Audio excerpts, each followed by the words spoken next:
Maya stared at the message on her phone. Careful, Maya. You're in deeper than you think. The words lingered in her mind as she drove home. Deshawn was free, but the questions surrounding Marcus Tate's sudden confession and the mysterious warnings refused to let her rest. She parked her car and sat in silence, the weight of the case still pressing on her shoulders.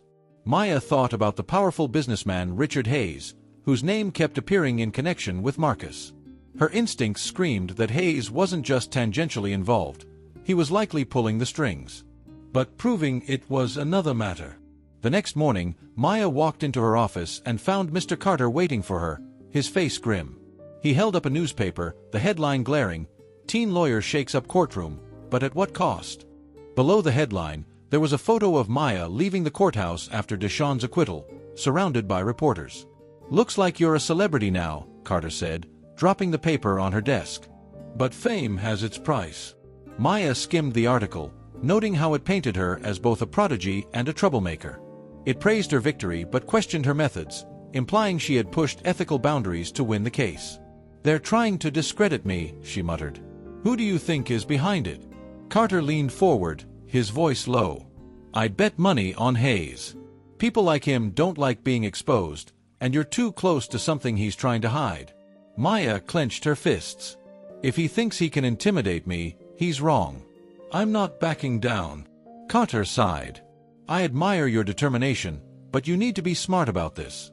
Hayes has resources, money, connections, influence. You can't just waltz into this fight without a plan."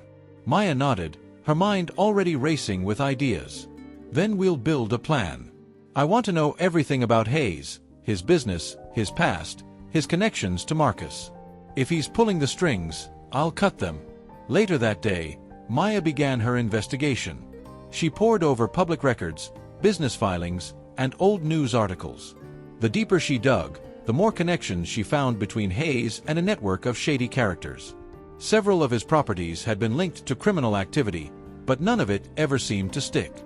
Every investigation into his dealings had quietly disappeared. It wasn't long before Maya discovered a critical lead. One of Hayes's warehouses had been raided 5 years ago in connection with a drug trafficking ring. The case had fallen apart due to lack of evidence, but the lead investigator on that case was none other than Detective Harris, the same detective who had led the investigation against Deshawn. Maya's stomach dropped as she pieced it together. Detective Harris, the same man who had admitted to ignoring evidence in Deshawn's case, had once investigated Hayes, and walked away empty-handed. Was Harris complicit, or had he been silenced? Maya's phone buzzed again, and this time the message was chilling. "You're asking dangerous questions. Stop now, or you'll regret it." Maya read the message again, her hands trembling. "You're asking dangerous questions. Stop now, or you'll regret it." Her initial fear gave way to anger. Whoever was behind this was trying to scare her into silence, but she had no intention of backing down. She forwarded the message to a secure number Mr. Carter had given her for situations like this. "Within minutes," he called. "This just got serious," Carter said. "Whoever sent that text knows you're onto something. You need to be careful." Maya sighed, pacing her office. "I can't stop now, Carter. I found a link between Hayes and Detective Harris. If I can prove that Harris buried evidence to protect Hayes, it could blow this wide open." Carter's tone grew stern. "And it could also paint a target on your back. Hayes isn't the type to let loose ends dangle. You need to move smart. Find allies who can protect you." Maya nodded, already thinking of who to contact. "I'll start with Deshawn's family. His mom knows a lot of people in the community. Maybe they've seen or heard something about Hayes." "Good idea," Carter said. "But keep your guard up. Hayes won't play fair." Later that evening, Maya met Deshawn and his mother, Mrs. Carter, at their modest home. The living room was warm and inviting, a stark contrast to the tension weighing on Maya's mind. "I know this is a lot to ask," Maya began, "but have you ever heard the name Richard Hayes?" Mrs. Carter's eyes narrowed. "Hayes? Oh, I've heard of him, all right. He owns half the buildings in this neighborhood and doesn't care one bit about the people living in them. Every time something shady happens, his name comes up. But the police never do anything." Deshawn leaned forward. "What's he got to do with my case?" Maya hesitated. I think Hayes is connected to Marcus Tate. If I can prove that Hayes orchestrated the robbery, or at least covered it up, it could expose how the system was used against you." Mrs. Carter crossed her arms. "You're playing with fire, Maya. Hayes has money and friends in high places. He's not someone you mess with lightly." "I know," Maya said, her voice firm. "But I can't let him get away with this. Not after what he almost did to Deshawn." Mrs. Carter sighed. "There's a woman you should talk to, Angela Rivers. She used to work for Hayes but left under questionable circumstances. If anyone knows his secrets, it's her." The next day, Maya tracked down Angela Rivers at a diner on the edge of town. Angela was in her mid-40s, with tired eyes and a nervous demeanor. She glanced around the diner before sitting across from Maya. "You're brave, coming after Hayes," Angela said quietly. "Or foolish." "Maybe both," Maya replied. "But I need answers, and I think you can help me." Angela hesitated, then leaned in. "I worked for Hayes for 10 years. I handled his finances, his contracts, even his personal deals. The man has more skeletons in his closet than a cemetery." "Did he have connections to law enforcement?" Maya asked. Angela nodded. "Oh yeah. Cops, judges, you name it. He paid them off to keep his name out of everything. Detective Harris was one of his favorites. Did all the dirty work Hayes didn't want traced back to him." Maya's pulse quickened. "What about Marcus Tate? Was he one of Hayes's people?" Angela snorted. "Marcus? He's been Hayes's errand boy for years. Anytime Hayes needed something done off the books, Marcus handled it. That robbery was probably just another job." Maya leaned back, processing the information. "Why haven't you come forward with this before?" Angela gave her a bitter smile. "Because I like breathing. Hayes doesn't just ruin people, he makes them disappear." Angela slid a flash drive across the table. "This has everything you need to prove what I'm saying. Bank records, emails, even photos. But be careful. If Hayes finds out you have this, he won't just threaten you. He'll act." Maya stared at the drive, knowing it was the key to exposing Hayes. But as she reached for it, the windows of the diner shattered with a loud bang. A car screeched away outside, leaving shattered glass and panicked screams in its wake. Someone had sent a message, and it was clear: Maya was out of time. The chaos inside the diner was deafening. Shattered glass covered the floor as customers screamed and ducked for cover. Maya crouched behind the table, her heart racing. She glanced at Angela, who was frozen in shock, her eyes wide with fear. "Stay low," Maya hissed, grabbing the flash drive from the table and slipping it into her pocket. Her mind raced. This wasn't a random act of violence. Hayes's reach was proving far more dangerous than she had anticipated. The diner owner emerged from the back, shouting for everyone to stay calm as police sirens echoed in the distance. Angela grabbed Maya's arm, her voice trembling. "I told you, Hayes doesn't play games. You need to stop before you get yourself killed." Maya locked eyes with her. "If I stop, he wins. And people like Deshawn keep paying the price." Angela looked like she wanted to argue but stopped herself. Instead, she muttered, "Then you'd better be smart about it. Hayes isn't just coming for you.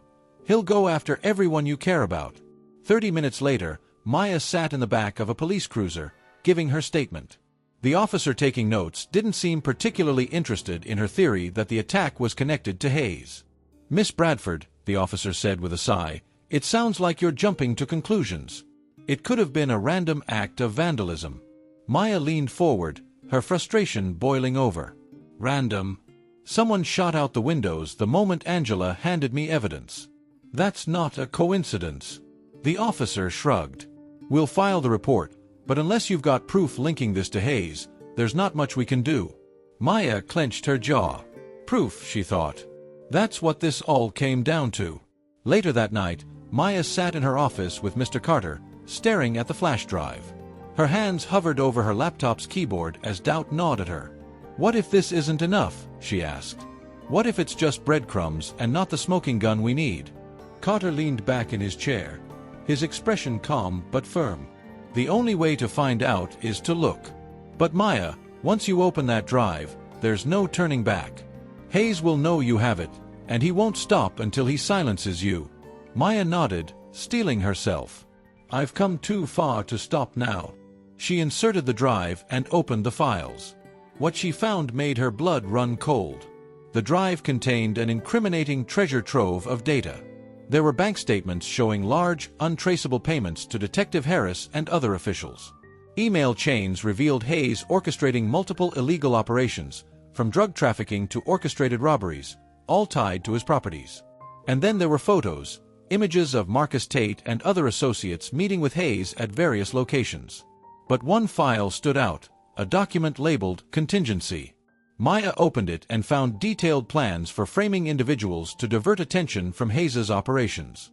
Deshawn's name was listed among the potential scapegoats, with notes suggesting his arrest had been a calculated move to protect Hayes's real network. Maya's chest tightened as the full scope of Hayes's corruption came into focus. This wasn't just about Deshawn. Hayes had been exploiting the justice system for years, sacrificing innocent people to keep his empire intact. Just as Maya began saving the files to her computer, her phone rang. It was Angela. You've seen it, haven't you? Angela's voice was strained, barely above a whisper. Yes, Maya said. This is enough to take Hayes down. Angela hesitated. Maya, listen to me. Hayes has people watching everything. His properties, his associates, even you. If you're going to use that evidence, you need to be smart about how you release it. If he catches wind of this before it's public, he'll come for you. Maya frowned. What do you suggest? Don't go to the police, Angela warned.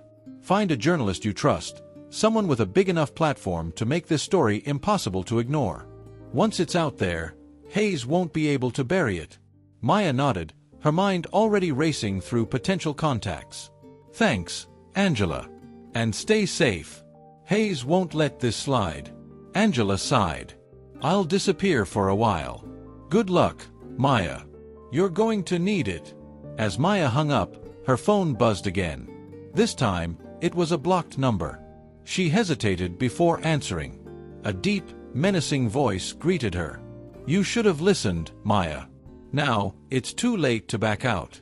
You've made yourself a target. The call ended abruptly, leaving Maya alone in her dark office, clutching the flash drive. The battle against Hayes had escalated, and the stakes were higher than ever. Maya sat frozen in her office, the voice from the call still echoing in her mind. You've made yourself a target. She checked her phone's call log, but the number was blocked. Whoever it was, they wanted her to know she was being watched. She took a deep breath, forcing herself to think clearly. Fear wasn't an option, it would only give Hayes the upper hand. Determined to press forward, Maya decided to follow Angela's advice. She scrolled through her contacts and found the name she was looking for. Monica Reyes, a well-respected investigative journalist known for exposing corruption. If anyone could help her bring Hayes down, it was Monica. The next morning, Maya met Monica at a small cafe on the outskirts of the city. Monica, a sharp-eyed woman in her 40s, listened intently as Maya explained everything: the case against Deshawn, Marcus Tate's sudden confession, and the evidence she had uncovered about Hayes's empire. When Maya finished, Monica leaned back, her face unreadable. This is explosive, she said finally. If what you're saying is true, this could bring down a lot of powerful people. It's all here, Maya said, sliding the flash drive across the table. But we need to move fast. Hayes already knows I have this. He won't stop until he shuts me up. Monica nodded, her expression hardening. I'll need to verify everything on this drive before publishing. If it checks out, we'll go public with a full exposé. Once the story breaks, Hayes won't be able to bury it. Maya's shoulders relaxed slightly. Thank you, Monica. This means a lot. Monica gave her a small smile. Don't thank me yet. People like Hayes don't go down quietly. You'd better watch your back. As Maya left the cafe, she couldn't shake the feeling that she was being followed. She glanced over her shoulder and noticed a black SUV parked across the street. It wasn't a coincidence. She quickly ducked into an alley, her heart pounding. Whoever was tailing her wasn't trying to hide it. They wanted her to know she was being watched. She pulled out her phone and called Carter. I think I'm being followed, she said, her voice low. Get somewhere safe, Carter said immediately. Don't go back to your office or your apartment. They'll expect that. Where should I go? Maya asked, her mind racing. Come to my place, Carter said. We'll figure out our next move together. Maya arrived at Carter's modest home an hour later, her nerves frayed but her resolve intact. Carter met her at the door, ushering her inside quickly. Any sign of them? He asked. No, Maya said. But they're out there. They're not even trying to be subtle. Carter nodded grimly. That's Hayes's style. He wants you scared, off balance. Don't give him that power. Maya pulled out her laptop and began accessing the files on the flash drive. Monica's verifying everything, but I want to make sure I didn't miss anything. As they worked, Carter pointed to a file Maya had overlooked earlier. What's that? Maya opened it and found a series of invoices tied to a shell company Hayes owned. The invoices referenced security services provided to various city officials. But the payments were suspiciously high, and the descriptions were vague. These aren't for security, Maya said, her eyes narrowing. These are bribes. Carter nodded. And if Hayes is bribing officials, that's another layer of leverage we can use. But we'll need more than invoices to prove it. Before Maya could respond, a loud crash came from the front of the house. Glass shattered, and heavy footsteps echoed down the hall. Carter grabbed her arm, pulling her toward the back door. They've found us, he whispered. Maya clutched the laptop tightly, her heart pounding as the footsteps grew closer. The evidence in her hands could destroy Hayes, but only if she and Carter could make it out alive. Maya clutched her laptop, adrenaline coursing through her veins. The crashing sound of the front door being forced open echoed down the hall, followed by heavy, deliberate footsteps.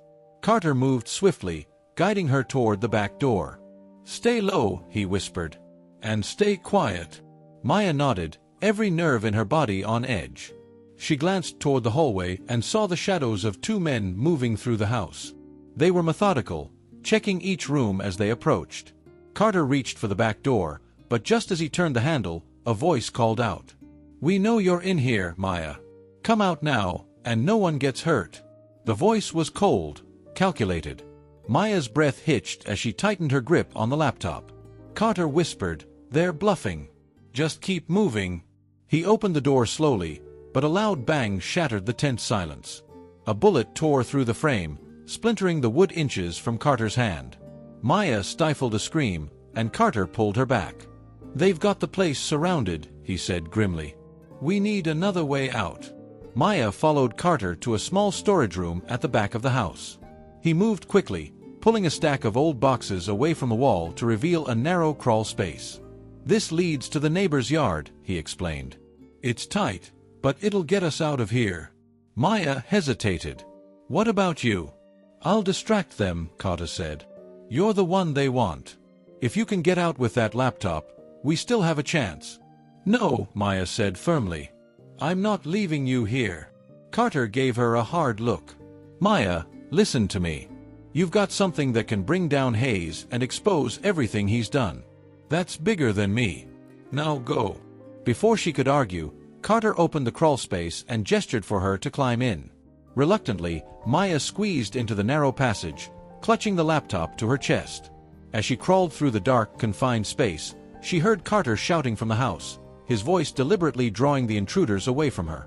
Maya emerged in the neighbor's yard, her heart pounding. She peeked over the fence and saw the black SUV parked at the curb, its engine idling. The men inside hadn't noticed her yet. She moved quickly, ducking through alleyways and side streets until she was several blocks away. She stopped behind a dumpster, her hands shaking as she pulled out her phone. She dialed Monica's number, praying the journalist would answer.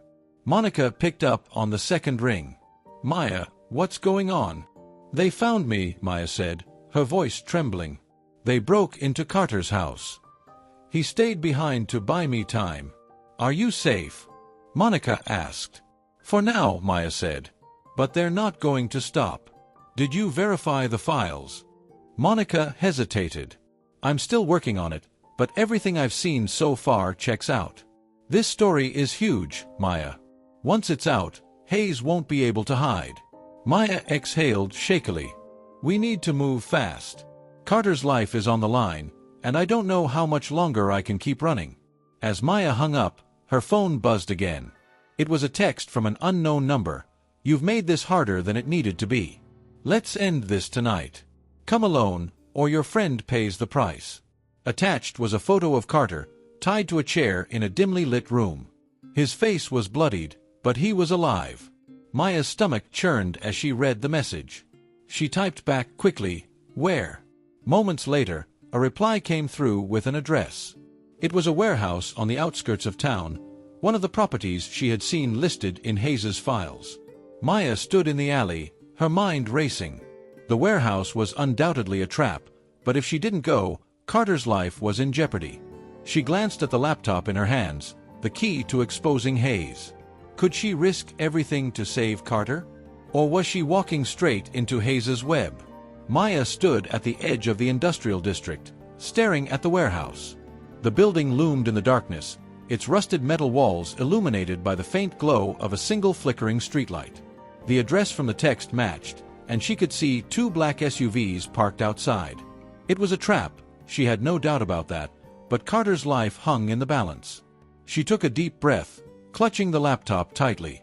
She had spent the last hour preparing, making sure the files on the flash drive were backed up to a secure cloud account and sent to Monica.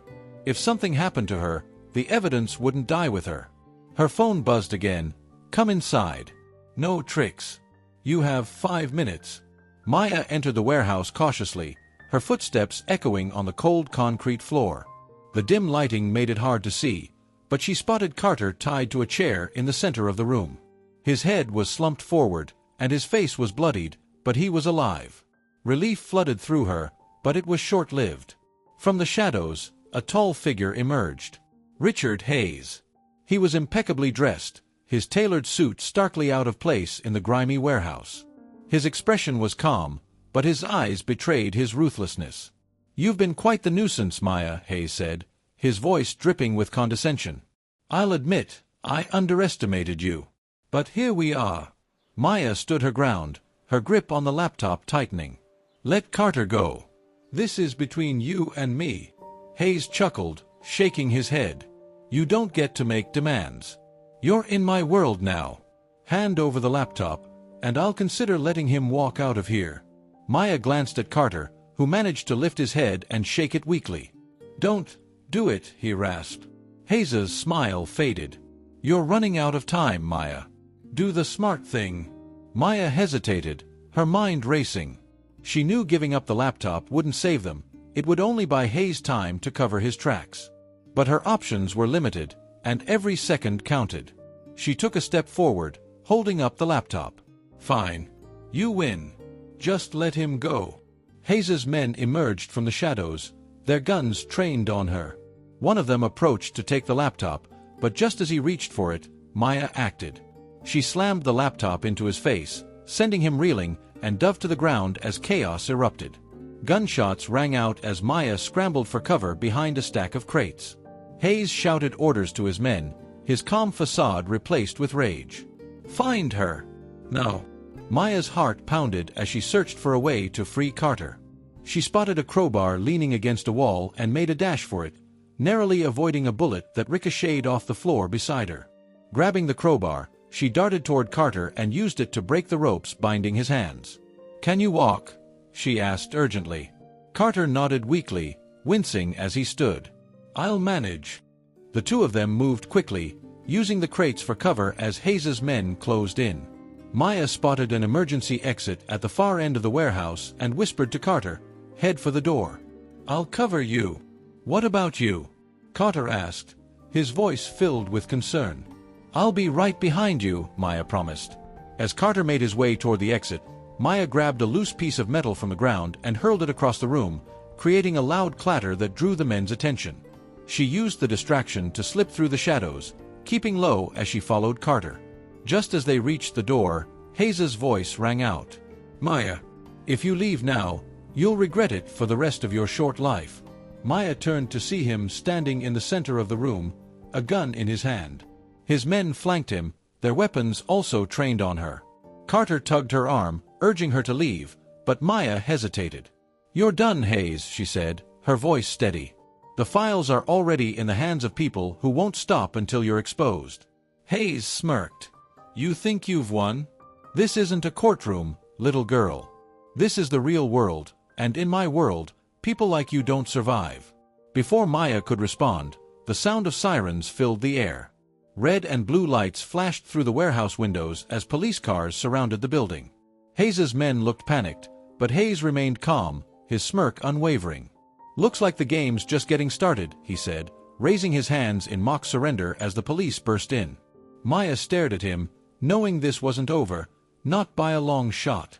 The warehouse flooded with officers, their shouts echoing through the cavernous space. Guns drawn, they moved in a coordinated sweep, securing Hayes's men one by one. Hayes, standing in the center with his hands raised, looked calm, almost amused. Maya and Carter stayed pressed against the wall near the emergency exit as officers approached. One of them gestured for them to come forward. "You two okay?" the officer asked. Maya nodded. "We're fine. But he's the one you need to focus on."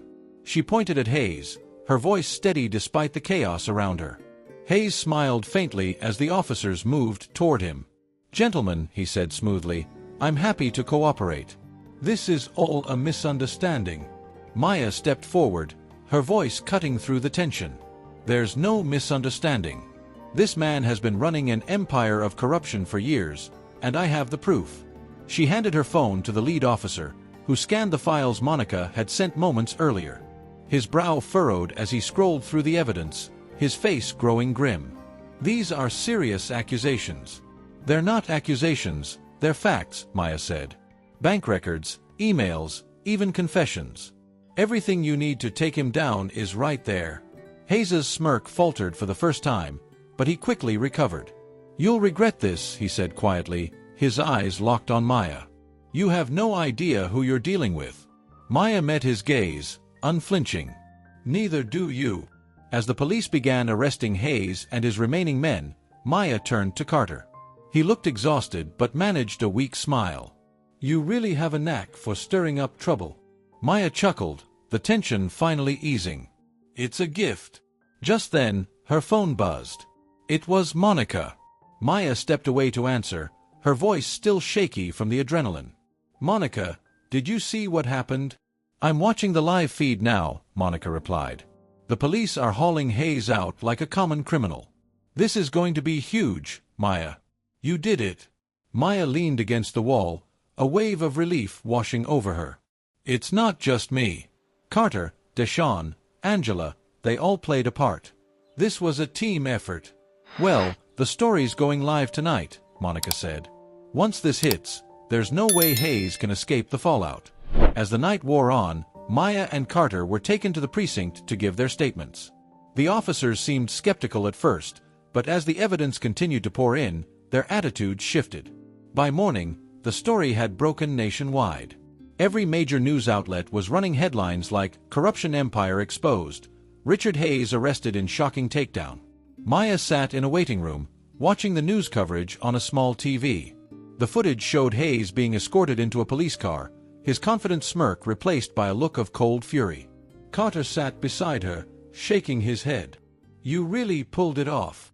"Not yet," Maya said. "This is just the beginning. Hayes is going to fight this every step of the way." "And you'll fight harder," Carter said. "I know you will." 2 months later, Maya stood outside the courthouse, surrounded by reporters. Hayes's trial was set to begin, and the case had become a national sensation. Maya, now a household name, was hailed as a hero for exposing one of the most powerful criminal empires in the country. As she addressed the press, she made one thing clear: this wasn't just about taking down Hayes. It was about shining a light on the systems that allow people like him to thrive. There's still so much work to be done. As Maya walked away from the cameras, her phone buzzed. It was a text from an unknown number. "You won this round." "But it's not over." Maya stared at the screen, her jaw tightening.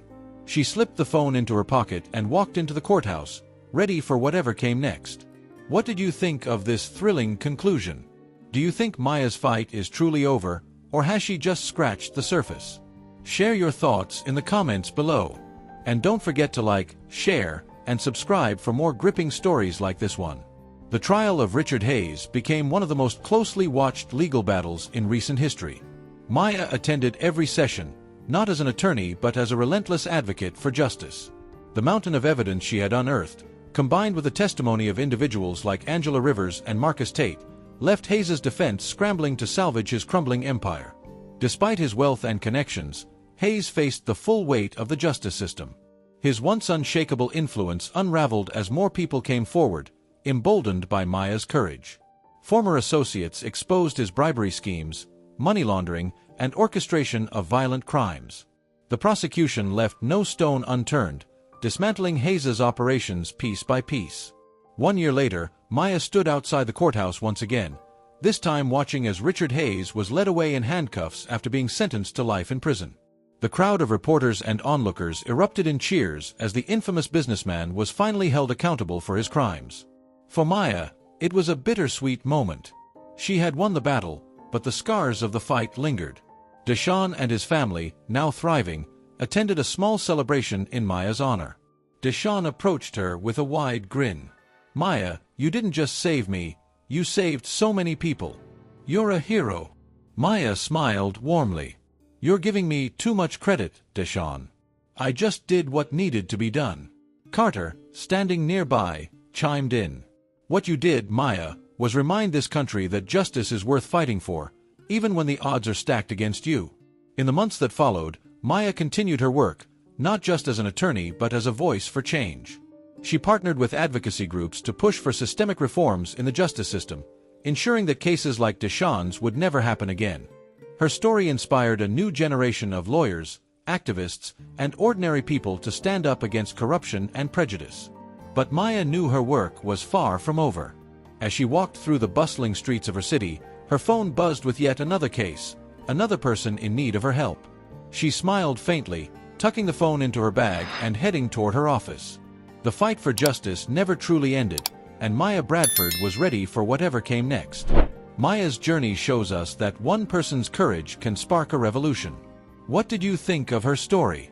Would you have made the same choices in her position? Share your thoughts in the comments below. If you loved this story, make sure to like, share, and subscribe for more gripping tales of justice, resilience, and triumph. Thank you for watching.